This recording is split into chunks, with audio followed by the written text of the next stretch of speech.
sharks, the most dangerous and feared predators in the ocean. But even the great white pales in comparison to the biggest shark that ever lived. Megalodon. Literally translated, it means big tooth. A prehistoric shark with 3-meter jaws lined with deadly rows of serrated teeth. Megalodon used these jaws to inflict massive damage on even the biggest whales in the ocean. Its teeth were huge. 6 to maybe 7 inches long, wickedly serrated on either side like steak knives and shaped like a big, broad triangle.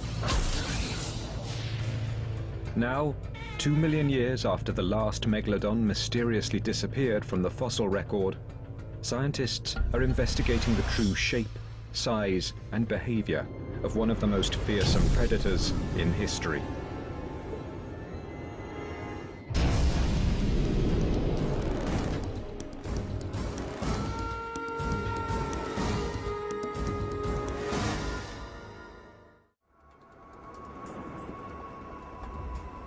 Seawater covers almost 70% of the Earth's surface. This is where life on our planet first began, and some of these early underwater creatures were big predatory fish. Giant squid, stingrays, toothed whales, and other dangerous predators have long roamed the sea. And 300 million years before T-Rex took its first bite, an apex predator was scouring the watery depths. The shark.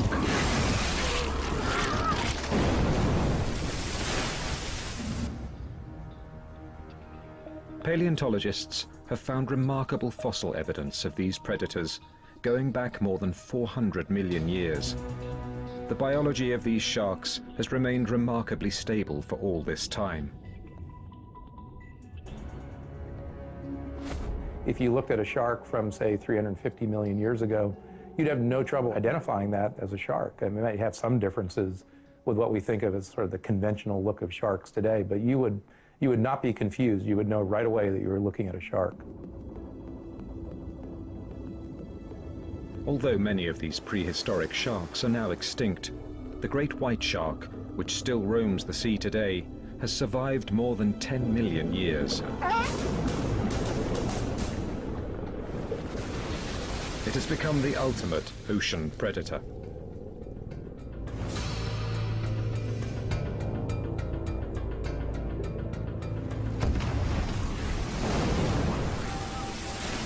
But the great white paled in comparison to another giant shark that ruled the 7 seas, dominating every other predator in the ocean.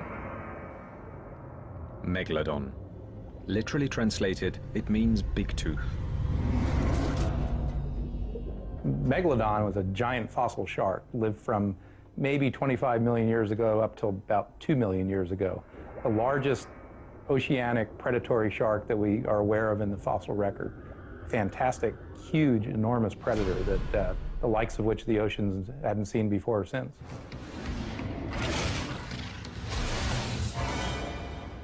It was one of the biggest predators of all time. You've got these massive razor blade sharp teeth attached to an animal the size of a Greyhound bus. I mean, this was the ultimate predator. Never has an apex predator made such a huge mark on the planet, only to leave so little trace of itself behind. It's like the ultimate detective story. We truly don't know exactly what the Megalodon looked like. We can only assume how it looked and how it killed. In order to solve this mystery, scientists need fossil evidence. But in the case of Megalodon, there are no skeletons left to study. This presents a major challenge to researchers. All creatures, in the sea or on land, begin to decompose and fall apart the moment they die.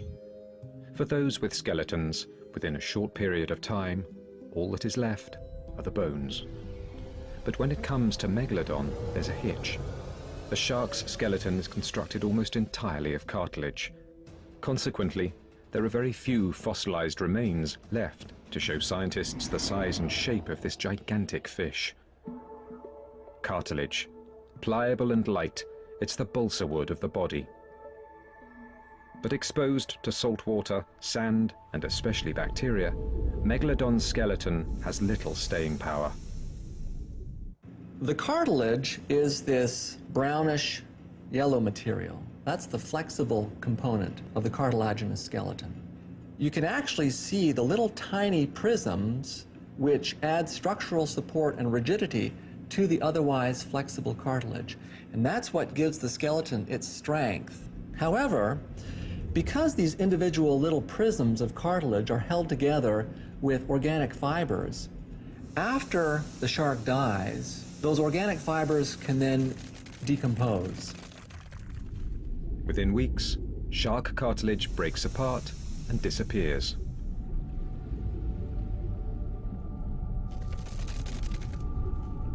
The teeth, protected by an enamel coating, are one of only 2 parts of the skeleton to survive. These massive teeth are extremely long. Scientists are using them as the building blocks to reverse engineer the giant shark.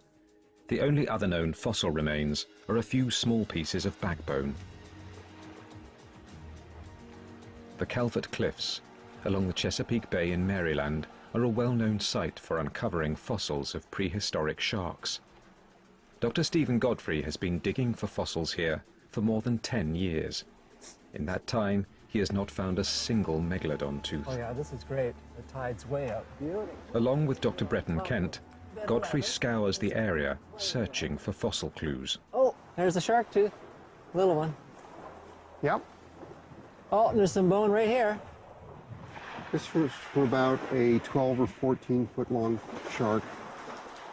The root's missing. It's just the crown. You gotta see this. After a few minutes of searching the face of the cliff, Dr. Godfrey spies something about a meter up the wall.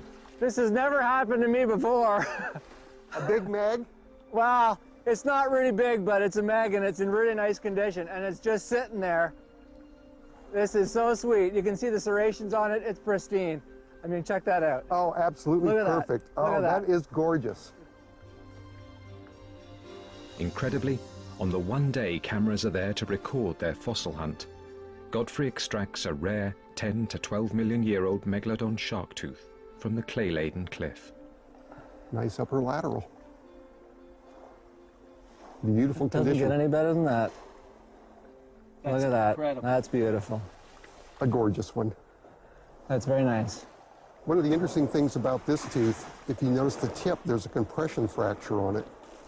Compression fracture is when the tooth bites down vertically and strikes something hard like bone. It actually, instead of producing a flake off of the side, it actually crushes the tip to powder. And compression fractures themselves are very common on Megalodon teeth. Compression fractures and other violent accidents from biting down on their prey have resulted in a unique biological adaptation by sharks over the last 400 million years. Constant and lifelong tooth replacement. Over a 25-year lifespan, a shark will shed approximately 20,000 teeth. Other predators, such as crocodiles, also replace teeth, but to produce so many in a lifetime is a characteristic unique to the shark. The shark's mouth and gums contain an endless conveyor belt of replacement teeth just below and above the gum line, waiting to flip forward and take their place in the front row of teeth. These Megalodon teeth can unlock a tremendous amount of information about this creature. Once you find a big tooth, the rest is gravy. The day has been made. Yeah.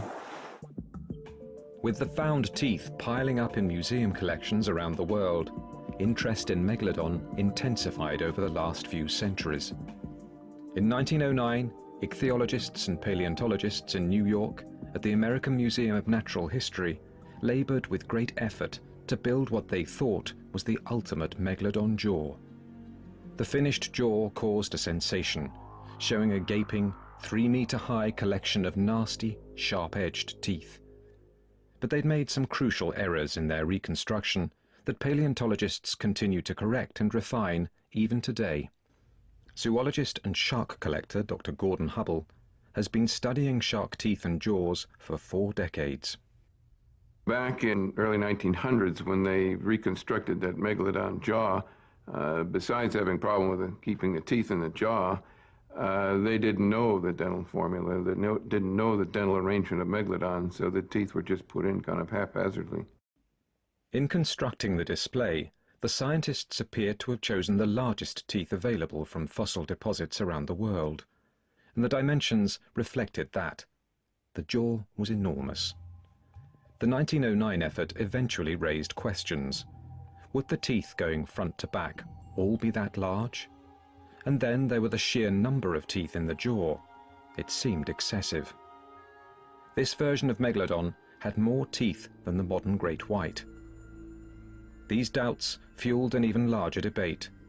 Is the modern great white shark the best comparison model for the size and shape of Megalodon? How closely related are these creatures from the deep? Brian Johnson has been studying the living great white shark up close and personal in the waters off the coast of South Africa.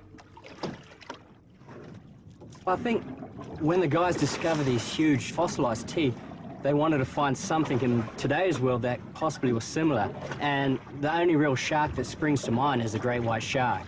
And so this is why you always get this constant comparison between the great white and the Megalodon. Was the white shark just a little version of what the Megalodon was back in prehistoric times? The massive predatory great white holds a mythical place in the minds of fishermen, sailors, and other sea lovers. The maximum size that a great white gets is probably among shark biologists the most debated question that is always talked about. You speak to any fisherman and he says, my boat's 20 foot long and it was 2 foot that way, 2 foot that way, must be 25, 26 foot. And that's probably not the case. In truth, the largest modern great white sharks are believed to be about 6 meters long, with a maximum weight around 1,800 kilograms. Megalodon is commonly thought to reach between 15 to 17 meters, with an almost unimaginable weight of 45,000 kilograms. I think that comparison is pretty good between the great whites and the Megalodon, but you also must remember the only information we have about the Meg is from his teeth. I think the main similarity between the teeth of the Meg and the teeth of the great white, other than their big size, is probably the serrations, the triangular serrations. And what that shows immediately is that both sharks, rather than swallowing their prey whole, was taking chunks out of very big prey, possibly as big as themselves. In 1988, scientist Gordon Hubble received a call from a fellow fossil collector about a remarkable find at a phosphate mine in Florida. Larry Martin had uncovered a set of 95 teeth from one Megalodon shark. This matched set became the holy grail of Megalodon research. They unlocked part of the mystery surrounding this astounding creature. This is the most complete set of associated Megalodon teeth that has ever been found. The reason why this is significant is that once we can arrange these teeth, we can figure out if the animal is truly related to the white shark line or if it's related to some other species of sharks. 80 years after the first jaw was constructed, Hubble's teeth may hold the key to understanding the true shape and size of the greatest predator the sea has ever known.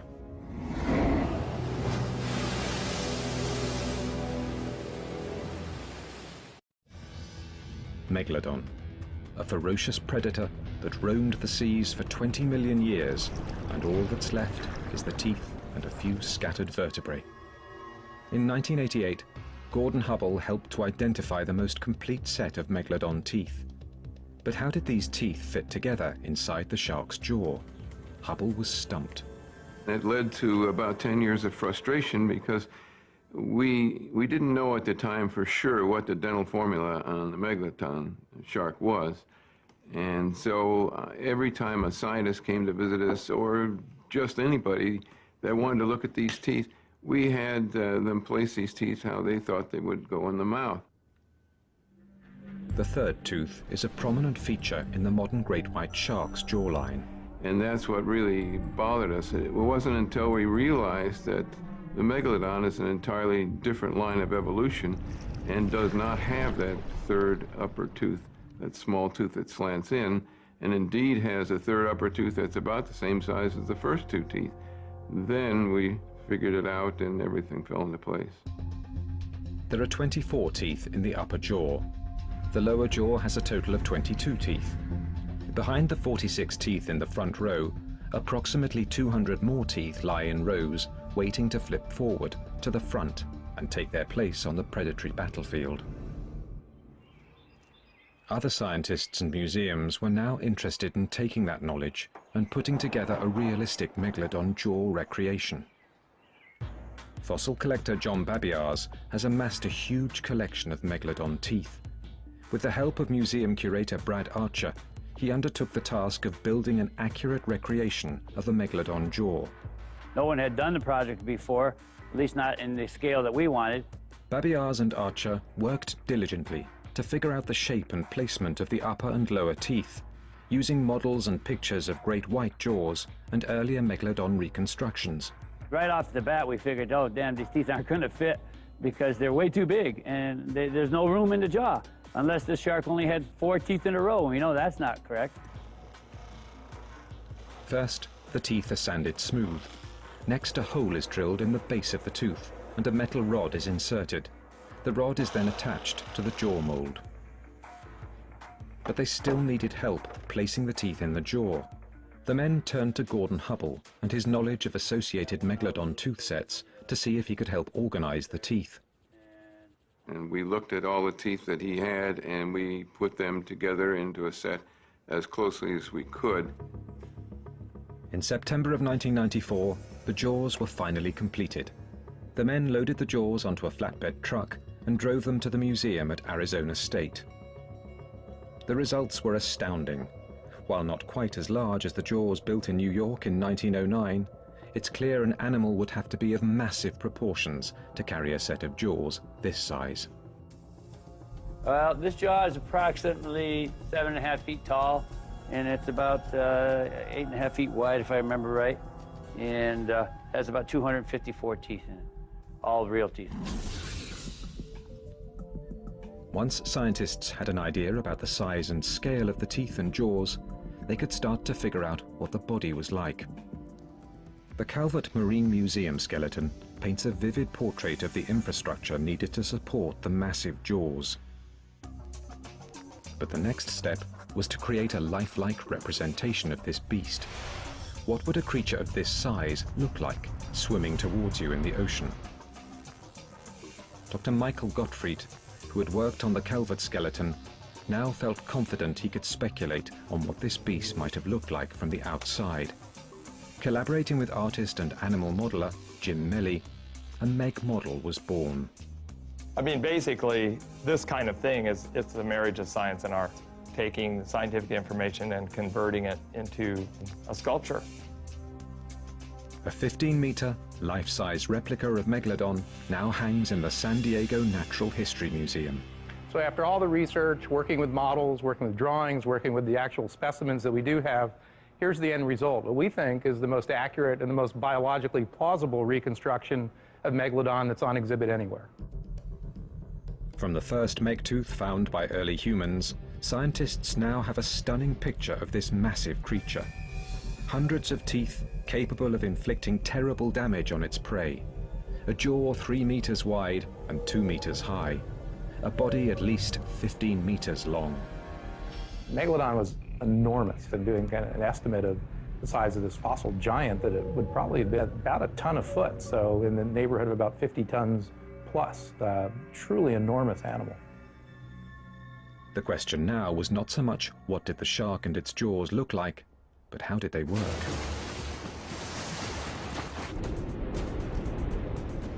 Scientists sometimes look to the biting and killing behavior of the modern great white shark to try and understand how Megalodon behaved. Both sharks are thought to use the same thrusting, sawing motion to rip gaping holes in their prey during an attack. An expedition with Ryan Johnson into the shark-filled waters off Marcel Bay, South Africa, provides a rare glimpse of this behavior. Oh, look at that one. He's a player. Fresh fish liver acts as good shark bait. It's not long before the first strike. Yeah. There we go. Go, thrust it. So now you hold it. He's going to start doing his head shake. There he goes. Shake, shake. Just a little one. See, when he grasped it, he started biting. But then once he really got a hold of it, he started shaking his head back and forth. And that really what makes the white shark unique, is that not only does it bite and try to grasp the stuff and swallow it, it starts thrashing its head back and forth and trying to remove pieces of the meat or the prey that it's eating. But observation from the deck of the boat is not good enough for Johnson. To get a complete understanding of how the great white swims, you need to get in the water with the shark. New audio techniques provide real-time commentary on what Johnson is seeing. All of the great white's power for its swimming is coming from its tail. But what engines this is these two muscle bands, two red muscle bands that go from its body right down to its tails, and they just work like two big pistons going back and forth, back and forth. And this makes it one of the most efficient swimmers and predators in the ocean. We did some experiments a few years ago in which we calculated the speed of breaching great whites, see how fast they were coming out of the water. And these things were hitting up to 19, 20 miles an hour. Megalodon would probably have needed the same speed and power 12 million years ago. The smaller, more agile Cetothere whale, similar to the modern-day minke whale, would have been a fairly common prey item for Megalodon. Still, they were a tough test for Megalodon's hunting ability. Although this whale was only 1/5 the length of the adult Megalodon, it still weighed a massive 9,000 kilograms. Using its powerful tail muscles, the 15-meter carnivore rockets towards the surface. The whale may not have a higher top speed than the Megalodon, but it was more agile. With its awesome power and speed, the Megalodon had the ability to leap above the surface of the water with a 9,000-kilogram whale still in its jaws. In a matter of moments, dinner was served. With one quick kill, Megalodon had proved that it had the strength and agility to rule the oceans of the world.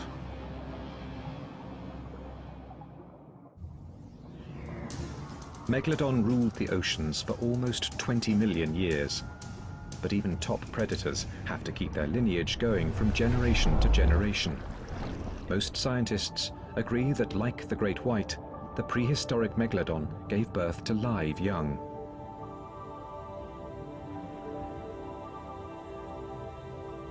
The Megalodon probably gave birth to only one pup at a time. When you consider that a neonate, a pup, would have been anywhere from perhaps 7 to 10 feet long, that's already a very large shark. And those baby sharks were hungry. I can see no reason why they wouldn't have been born ready to attack larger prey items. A herd of docile dugongs, or sea cows as they are sometimes called, might be just the ticket for an apex predator's first meal. One of the other kinds of marine mammals that were prey for Megalodon were the sea cows. They were dugongs, not manatees. Manatees are a more recent evolutionary arrival. So dugongs have tails very much like dolphins, unlike the manatees, which have the more rounded beaver-like end of tail. The mature dugong was about 3.5 meters long compared to the baby shark's 3-meter body. Based solely on size comparison, the baby shark would seem to be at a disadvantage. But size is only one part of the equation. They are relatively slow, sluggish animals. This is a section of sea cow rib, very heavy and dense. And you'll notice that there's this bite mark running across the rib made by the tooth of a very large shark. The hungry baby shark rushes forward. One small juvenile dugong is slow to react, and the shark is on it. A lifetime of hunting has begun. Scientists are also keenly interested in just how long was the lifetime of these giant sharks. In the Fossil Preparation Laboratory at the Florida Museum of Natural History, Dr. Bruce McFadden and his students are doing cutting-edge research into the lifespan and eating habits of prehistoric sharks. Scientists study growth rings within the relatively few vertebrae of Megalodon that are known to exist. This is one way to discover more about these magnificent beasts and their daily life. We count them just the way somebody would count tree rings. The lower portion of a shark's vertebra is known as a centrum. In Megalodon, centra are extremely rare. Scientists are looking at the few samples they have to see what else they can learn about this prehistoric beast. Most of the samples that we have indicate that Megalodon lived somewhere between 25 and 40 years. It could have lived longer because it didn't have any predators. Estimates of how much the Megalodon needed to eat ranged from 600 to 1,200 kilos of food a day. This high-energy animal must have been consuming a wide range of fish and marine mammals to sustain its life. We don't know exactly what foods they were feeding on. No matter what they were eating, one thing is clear. These massive sharks spent the bulk of their lifetime in a never-ending search for food. And 15 million years ago, Miocene epoch oceans were filled with a variety of marine life from which the Megalodon could choose a meal. Whales, dolphins, dugongs, huge sea turtles, and hosts of fish filled the coastal seawaters around the world. The Megalodon was probably eating them all. The most common group of whales during the Miocene was the cetathea. These small whales ranged from 3 to 6 meters and were found in warmer coastal waters all around the world. A whale that fed on plankton, crustaceans, and tiny fish, these ocean mammals were quick and agile despite their hefty 9 to 18,000 kilogram size. Like the dugong, these gentle creatures were likely easy targets for the hungry Megalodon. But Dr. Stephen Godfrey has one piece of whale backbone that may demonstrate Megalodon was not always successful in its hunt for prey. Unfortunately, the surface of the bone is worn, and the secret to what happened to the whale is hidden from sight inside the vertebra. So we've got it up off the table. Now, do you want the entire thing scanned or just through pathology? The modern CAT scan can help. Godfrey uses today's technology to look back some 12 million years. It reveals the severity of the ancient whale's injury. A compression fracture runs the length of this vertebra. Dr. Godfrey theorizes what might have happened when the small whale was attacked by the massive Megalodon. I believe that this whale was hit by the giant Megalodon, and that intense impact caused the vertebra to experience this intolerable strain that popped the bottom of the vertebra off, pushed it forward, and the healing that went on here in this vertebra is evidence that, in spite of the intensity of the impact, it survived. It is the story of one Megalodon's missed prey opportunity and one whale's fight to get away. Perhaps this time, when the prowling Megalodon looked up at the surface of the water, there was a pod of 3 whales swimming by, full-grown adults closer to 6 meters and weighing in at 18,000 kilograms. The Megalodon positions itself under the whales for an ambush.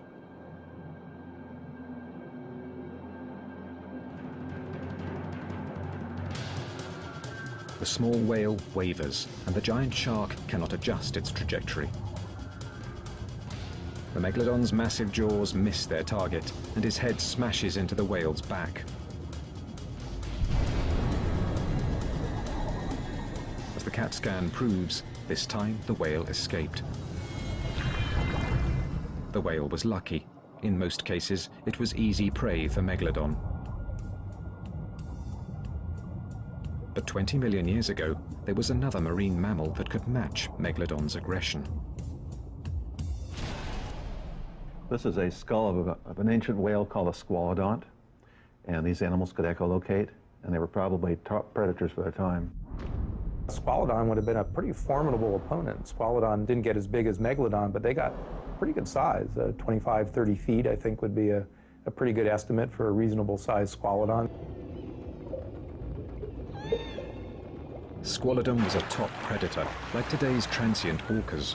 If we want to interpret any behavior of an extinct animal, we have to look at modern animals. In the case of these squalodonts, we would probably look at the modern killer whale.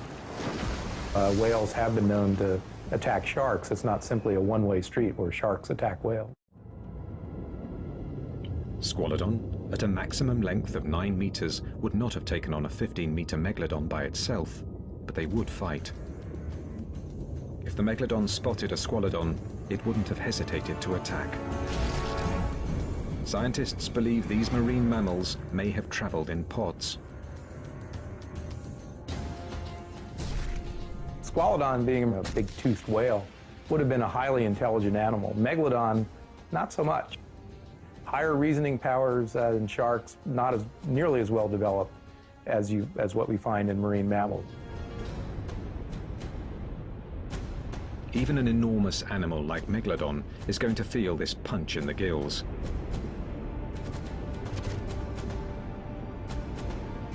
This time, it's outnumbered.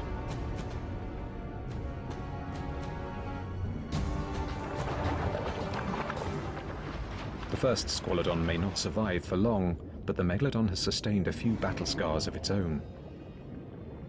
Not all attacks were successful. Like all predators, only a certain percentage of their attacks actually result in killing a prey that they then consume.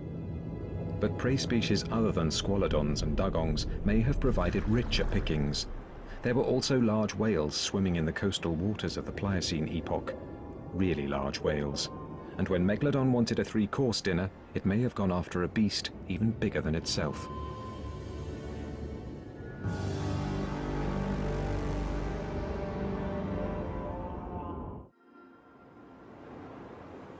The modern blue whale is a magnificent animal. Rarely photographed and usually seen only by accident, this massive marine mammal is a startling reminder of the awesome majesty of some of the sea's most elusive creatures. 5 million years ago, the whales Megalodon encountered may have been almost as impressive. Here I'm just thinking about what modern things like fin whales and blue whales look like. It would have been a coastal animal, would have been a migratory animal. It probably was gray with a lighter shade below. We usually estimate the weights of living baleen whales at about a ton a foot. So if you have an animal 75 to 80 feet long, it'd be about 75 to 80 tons. So you've got at least 5 species there. You know, those actually look like herpetocetines, the weird kind of cetatheres. Dr. Lawrence Barnes and his colleagues have uncovered hundreds of whale bones in the last few decades. One intriguing discovery was a large whale found near Santa Barbara with a shark tooth tip stuck in its jawbone. Here was a creature that was possibly 3 to 9 meters longer than Megalodon, a whale that would have outweighed the shark by 22,000 kilograms. But the reward for killing a larger whale would have been a much bigger food source for the Megalodon. A whale of this size is packed with layers of tough, stringy blubber. Megalodon would need all of the size, volume, and deadly serrations along its teeth to take down the animal. The key this time is bite force. How much jaw power did Megalodon actually have? At the University of New South Wales in Australia, Dr. Stephen Rowe is using high-tech computer sleuthing to try and understand the cranial mechanics of bite force found in modern and prehistoric animals. Bite force is the amount of pressure applied when the jaws of an animal bite down on its prey. What's generating the bite force here are the actual jaw closing muscles. What we're looking at is a simple lever system. So we apply force on one end of the lever and we get a reaction force on the other end of the lever. Rowe's process for understanding bite force in sharks starts with the gruesome task of CAT scanning a shark head at a local hospital. I then build a surface model, and from that I can then create a solid 3-dimensional engineering model or finite element model. From this engineering model, Rowe has figured out the potential maximum bite force of the modern great white shark. In the case of a really big white pointer, we're predicting a bite force around about 4,000 pounds. These largest of white pointers are really pushing the envelope as far as living animals are concerned. With the bite force per inch data from the great white, Rowe extrapolates what he believes to be a fairly accurate understanding of the bite force of the Megalodon shark. Toward the upper end of estimates of body mass for Megalodon, we're getting bite force estimates of about 40,000 pounds, which is just humongous. With 40,000 pounds of bite force, you could bite through a truck if you had the teeth and jaws to stand up to it. This must have been an absolutely terrifying object to any whale. Of course, living large baleen whales get very, very anxious when they see or hear orcas or killer whales. but the sight of one of these guys coming at them must have been just absolutely horrific. The baleen whale didn't have much time to be anxious once the attack had begun. It would appear that Megalodon typically took out large whales by swimming up behind them, biting their tail flippers off, basically just disabling the whale's propulsion system altogether.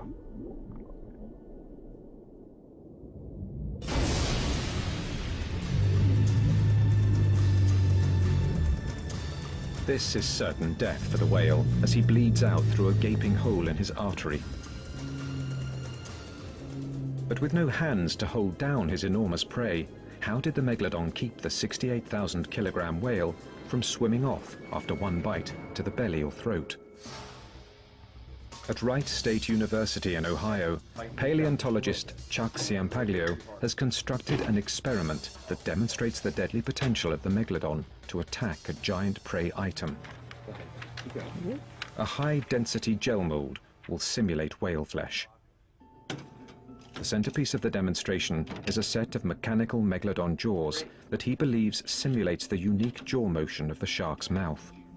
These jaws are really interesting because in addition to being able to lift up and down, they also are highly mobile in a forward direction, just like modern laminids and Megalodon would have been also. The metal jaws are firmly attached to the table, and instead of having the jaw attack the mold, the bite is replicated by having the mold rolled into place inside the mouth. The shark uses its lower teeth to initiate the attack and hold its prey in place. We can see the lower teeth anchored into the flesh a good 3 inches. It's already starting to tear the flesh. This is holding down the flesh, and now the top is going to make its bite. The upper jaw bites down on the prey with its powerful, serrated teeth. At that point, Megalodon would thrust back and forth until a bite was made. The bottom jaw continues to anchor into the gel flesh, while the unique upper jaw, with its ability to move somewhat independently from the rest of the skull, takes bite after bite, pulling flesh into its mouth as it continues to feed. Okay. What we've created are massive wounds to our prey item. We can see that the teeth have made huge gouge marks, have split off nearly half of the flesh. Now, if this was the actual shark, this piece of flesh would extend out in both directions, probably 3 or 4 feet because of the size of the jaws. And you would have probably nearly 40 teeth sinking into the flesh. The mechanical jaws leave no doubt about the powerful combination of bite force and cutting power that Megalodon used on prey like the Santa Barbara whale. Within minutes, the whale is nothing but a tasty carcass floating south along the California coast. For one more day, Megalodon has found a meal, a very big meal. But unfortunately for Megalodon, during the Pliocene epoch, ocean temperatures started to cool. The numbers of whale species were also diminishing. Megalodon's reign as the all-time apex predator of the sea could be nearing its end. Megalodon disappeared from the fossil record during the Pleistocene epoch, around 1.8 million years ago. Scientists are unsure why this efficient hunting machine's time at the top of the predator list came to a close. Extinction is always something that fascinates people. We want to know not only how things live, we want to know why they died, why they're no longer around, why they're no longer with us. The assumption there, though, is always that extinction is somehow the fault of the animal or the species that goes extinct. It's because it was poorly adapted or a negative thing. That's not necessarily always the case. Clearly, species want to perpetuate their existence. Paleontologists are unsure what finally killed off the shark. Could another apex predator, like the killer whale, have wiped out the Megalodon? Another intriguing possibility is changes in climate. 6 to 1.8 million years ago, just as Megalodon teeth disappeared from the fossil record, scientists have noticed a cooling in the ocean temperatures. This may have adversely affected a shark accustomed to swimming in warmer waters.